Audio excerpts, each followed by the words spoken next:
शैलेश, सबसे पहले मैं आप ही के पास आना चाहूंगा, क्योंकि आप इस खबर को लगातार देख रहे हैं। मैं अब आपसे जानना चाहता हूं कि ऑनलाइन पढ़ाई के नाम पर ये किस तरह का खेल चल रहा है, किस किस तरह का कंटेंट अपलोड किया जा रहा है, क्योंकि ऑनलाइन पढ़ाई में व्हाट्सएप ग्रुप्स भी बने हुए हैं, वहाँ पर ऑनलाइन जो है वीडियो कॉलिंग के जरिए पढ़ाई भी हो रही है, मेल्स का इस्तेमाल हो रहा है, तो बहुत सारे तरीके हैं। और इन सारे माध्यमों का, इन सारे मेथड्स का दुरुपयोग कैसे हो रहा है, वो आप दर्शकों को और साथ साथ सरकार को बताएं।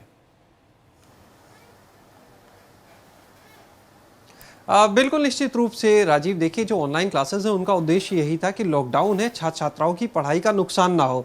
इसके लिए व्हाट्सएप ग्रुप्स का इस्तेमाल किया जा रहा है, इसके लिए जूम ऐप, गूगल से जुड़े कुछ ऐप और कई ऐसे ऐप हैं जिनका इस्तेमाल किया जा रहा है। बाकायदा सरकार की तरफ से शासनादेश किया गया कि छात्र छात्राओं का नुकसान ना हो, इसलिए सभी स्कूल ऑनलाइन पढ़ाई को बढ़ावा दें। स्कूलों ने इसे शुरू भी किया, लेकिन अब स्कूल में टीचर्स के सामने और जो छात्राएं हैं उनके सामने बहुत ही असहज स्थिति आ गई है, जबकि उनसे अभद्रता की जा रही है। इन क्लासेस में कुछ लोग कर रहे हैं ऐसे अश्लील बातें कर रहे हैं और ये एक चिंता का विषय भी बन गया है। जिम्मेदारी इसमें अभिभावकों की भी है कि आखिर क्या वो अपने बच्चों के ऊपर मॉनिटरिंग नहीं कर रहे हैं, क्या ये उनकी गैर जिम्मेदाराना हरकत नहीं कही जा सकती है कि उन्हें परवाह नहीं है कि उनका बच्चा उस मोबाइल में क्या कर रहा है, उनको पता ही नहीं है। बल्कि कुछ जगह से ऐसे भी मामले आए हैं कि अभिभावक भी लेट नाइट जो है वो टीचर्स को कॉल कर दे रहे हैं। इसको लेकर भी परेशान है सब स्कूल के जो टीचर्स हैं, जो संचालक हैं। और हमारे साथ में इस समय child welfare committee Uttar Pradesh की मेंबर जो है ऋचा खन्ना जी, वो मौजूद हैं। एक स्कूल से भी वो जुड़ी हैं, महिला हैं, खुद ऑनलाइन क्लासेस भी लेती हैं और इनके पास बतौर मेंबर चाइल्ड वेलफेयर कमेटी कुछ शिकायतें भी पहुंची हैं। हम सीधे उनसे बात करेंगे। राजीव जी, मैम स्वागत है आपका। ऋचा जी, ये बताइए कि as member child welfare committee आपके पास अब तक इस तरह के कितने मामले आ चुके हैं? देखिए, मेजरली ये मामले बहुत बढ़ते जा रहे हैं, लेकिन अगर आप ऑफिशियली बात करें तो अभी 3 मामले आए हैं सामने। और इस तरीके की जो एक सिचुएशन कोविड-19 के बाद जो एक क्राइसिस सिचुएशन जो एक तैयार हुई है, उसमें हमें ये जानने की ज़रूरत है कि इससे सबसे ज़्यादा जो एक वर्ग प्रभावित हुआ है वो है बच्चों का वर्ग, क्योंकि हम सब बड़े हैं, समझदार हैं और अपने आप को संभाल सकते हैं, लेकिन बच्चों को जिस तरीके से हम लोगों ने अभी घरों में हैं वो, और उन पे ऑनलाइन एजुकेशन का भी स्ट्रेस है, टीचर्स पे स्ट्रेस है पढ़ाने का, बच्चों पे स्ट्रेस है पढ़ने का, इंटरनेट ऑनलाइन दुनिया उनके लिए पूरी तरह खुली है। तो यहाँ पर बहुत ज़रूरी है कि अभिभावकों का एक संरक्षण, एक निगरानी बच्चों के ऊपर रहे। तो इस तरीके के मामले बढ़ते जा रहे हैं, जो कि एक बहुत गंभीर विषय है, हम लोग सोचते हैं इसको। आप लोग के पास जो केसेस आए हैं, तो अब चाइल्ड वेलफेयर कमेटी जो CWC है वो कैसे हैंडल करेगी, आगे वो क्या कार्रवाई करेगी?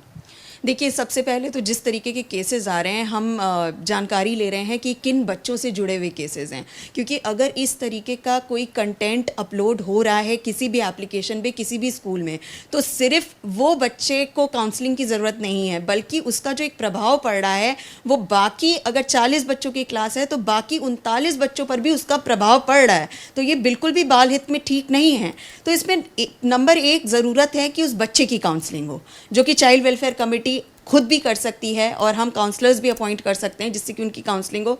दूसरा, एक जो जवाबदारी अभिभावकों को लेनी होगी, तो हमें बहुत ज़रूरी है कि हम अभिभावकों से बात करें, and as a CWC member हम अभिभावकों से बात करें, और सिर्फ बात ना करें, उनकी कंसिस्टेंट काउंसलिंग, ऑफिशियल काउंसलिंग होना ज़रूरी है।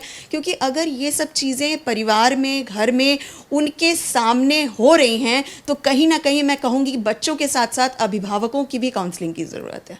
अगर अभिभावकों का मामला सामने आता है, कुछ अभिभावक ऐसे चिन्हित होते हैं और उसके बावजूद वो सुधार नहीं करते या उनका रिस्पॉन्स अच्छा नहीं है, तो क्या उनके ऊपर किसी तरह की कार्रवाई भी आप लोग की तरफ से हो सकती है? देखिए, स्कूल की तरफ से कार्रवाई हो सकती है, हर तरीके से हो सकती है, और हम स्कूल को इंस्ट्रक्शंस दे सकते हैं। प्लस मुझे ऐसा लगता नहीं कि बातचीत से या समझाने के बाद भी ऐसा कुछ सिचुएशन क्रिएट होगा। मेरा जो सबसे पहला, मैं एक ऑप्टिमिस्टिक पर्सन हूँ, सोशल एक्टिविस्ट हूँ, चाइल्ड एक्टिविस्ट हूँ, तो मुझे ऐसा लगता है कि कोई वजह नहीं है कि वो ना समझे। हो सकता है उनके संज्ञान में ना हो पूरी तरह, हो सकता है वो इतने सजग और सचेत ना हो। तो एक कोई भी अभिभावक होगा, इतना कुछ जानने के बाद, इतना कुछ समझने के बाद भी वो इस पर अमल ना करे, ये थोड़ा सा मैं सोचती हूँ नहीं होगा। जी, आप खुद एक महिला भी हैं, एक स्कूल से जुड़ी हैं, आप खुद ऑनलाइन क्लासेस भी लेती हैं, क्या आपको अपने स्कूल से भी अभी इस तरह के कुछ मिली हैं शिकायतें फिलहाल? देखिए, मुझे इस तरीके की जो एक गलत टाइप की जो वर्बल मैसेज है और गलत वीडियोस जो अपलोड हो रहे हैं, ऐसी कोई शिकायत नहीं मिली है। लेकिन हाँ, एक जो बड़ी कॉमन समस्या मुझे लगता है सभी स्कूल्स में आ रही है, वो ये आ रही है कि जो पेरेंट्स रात बिरात कॉल कर देते हैं या कांटेक्ट करने की कोशिश करते हैं, तो उसके लिए भी स्कूल स्पेशल गाइडलाइंस इशू कर रहा ठीक है, है। और शैलेश। सिर्फ तो आप लोग के सामने एक चैलेंज की तरह से ये स्थिति है, क्लासेस भी आप लोग ले रहे हैं, एक महिला के तौर पर आप लोग के लिए भी बहुत असहज स्थिति है जब ऑनलाइन क्लास में अचानक कुछ आए। किस तरह के लूपहोल्स इस सिस्टम में आपको दिख रहे हैं और उसका सॉल्यूशन आप किस तरह से देखते हैं? देखिए, लूप होल सबसे बड़ा ये है कि अभिभावकों का इन्वॉल्वमेंट कम है। ये जो क्राइसिस सिचुएशन है, लॉकडाउन का समय है, ये एक बहुत अच्छा समय है जब पूरा परिवार साथ में है। अभिभावक मोस्ट ऑफ द टाइम अपने बच्चों के साथ बिता रहे हैं, तो इस पूरे पीरियड को एक बहुत ही अच्छे तरीके से यूज़ करना चाहिए, बच्चों के साथ बहुत अच्छा एक डायलॉग मेंटेन करना चाहिए और इस तरीके की सारी चीज़ों को मॉनिटर करना चाहिए। मैं एक बात कहना चाहूँगी कि अगर कोई ऑब्जेक्शनेबल कंटेंट परिवार के किसी भी सदस्य के फ़ोन या लैपटॉप में है, तो कहीं ना कहीं एक बड़ा जिम्मेदार है उस चीज़ के लिए, उसमें बच्चों को पूरी तरह दोषी नहीं माना जा सकता है। तो इसका हमें बहुत ध्यान रखना होगा कि पेरेंट्स का इन्वॉल्वमेंट बहुत ज़रूरी है। बच्चों को जहाँ ज़रूरत हो वहाँ पर उनसे बातचीत हो, और सिर्फ एक बार डायलॉग से कुछ भी नहीं होगा। ये वो बच्चे हैं, उनको हमें कंसिस्टेंटली समझाना होगा छोटे छोटे इंटरवल्स पे। टेक्निकल पार्ट पे किस तरह के चैलेंजेस आप लोग को दिख रहे हैं जिसमें सुधार की ज़रूरत है? कि जैसे क्लास चल रही है ऑनलाइन, किसी ने कुछ भी बोल दिया, कुछ भी ऑनलाइन कंटेंट प्ले कर दिया, तो टेक्निकल पार्ट पे क्या समस्या है? देखिए, जैसे कि ऐसा जो कंप्लेंट्स आ रही हैं, जो हमने ऑब्जर्व किया है, वो जूम ऐप जो स्कूल्स यूज़ कर रहे हैं, जूम ऐप वाले स्कूल्स में ज़्यादा प्रॉब्लम आ रही है। तो उस पर वर्किंग भी चल रही है और मुझे ऐसा लगता है कुछ गाइडलाइंस ऑलरेडी आई हुई हैं। टीचर्स को बहुत ज़रूरी है स्कूल स्तर पर, विद्यालय स्तर पर, कि वो उन गाइडलाइंस को फॉलो करें।